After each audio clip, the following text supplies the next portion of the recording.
live album. I wish it was our second, because there's been so many phases of the band. And I was just going to say, I imagine there's a lot of fans who wish that other times have been documented. There's a great photograph that I have to show in here. This is an amazing shot. Yeah. Switzerland, it's on the Swiss-Italian border. That was the 9th of July of last year. And a special day for you? Yeah, a very drunken night, my birthday, my 27th birthday.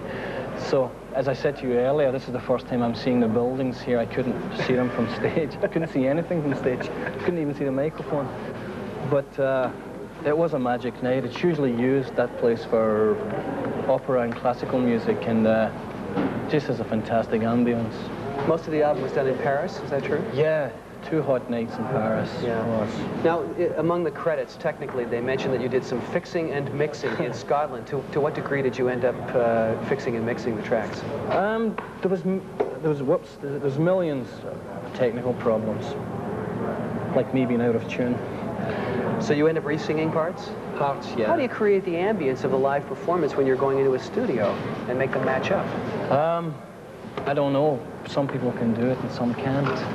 But if you go back to even the greatest of live albums, I defy you to go back to the Who Live at Leeds and the Rolling Stones, get your yayas out and ask them if they overdubbed. They might not tell you the truth, but the truth is you do create that sort of illusion. The fine line is when you go over the top and you take all the life out of it.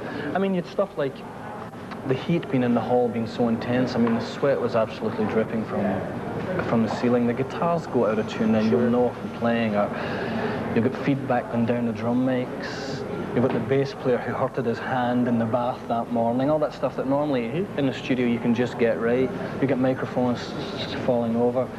And you just deal with it as you go along. But the art, I think, is to enhance it, but not to take the life out of it. And I would say ours is about 70-30.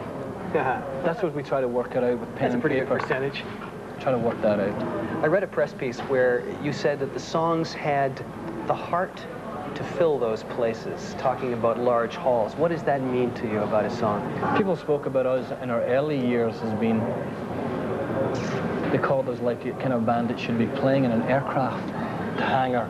It was meant to be an insult, but we always took it as a compliment. It is a big music. It's a big picture. I mean, you can see a movie like you know, Bergman would make. You get 2 people sitting at a table. It's very, very powerful. How you see someone like Francis Ford makes, or The Mission, or Ran, or any Apocalypse Now, these big movies. And I think we belong to the latter group. That's a good analogy. Are you pleased with the results of this record? Yeah. Really, really pleased. I mean, we went into it not knowing, you know, a live album could go either way. But I heard it on radio a couple of weeks ago for the first time, and it really sounded great. Tons of energy, much more energy than I remember having. At the time on stage? Oh, yeah. And, of course, it has been out for 5 weeks, and it went straight in at #1 in Britain and all that stuff, and it's doing great all over Europe. So it's so good, yeah. The reaction to it has been great from our fans as well. There's been a lot of people writing in and such. That's important feedback. Oh, yeah. To me, a few weeks ago, someone wrote to us a letter, and she said, I don't even know why I'm writing. I'm not even particularly a fan, but I was feeling, you know, lonely. I switched on the radio, and you were there. And I don't know what happened. I just feel less lonely. And you can't, stuff like that is priceless. And we can't contrive that thing, you know. You don't put loneliness vibes or anti-loneliness vibes in the music. Hopefully we just uplift them, whether it's for seconds or minutes or years. I don't know, but we're there.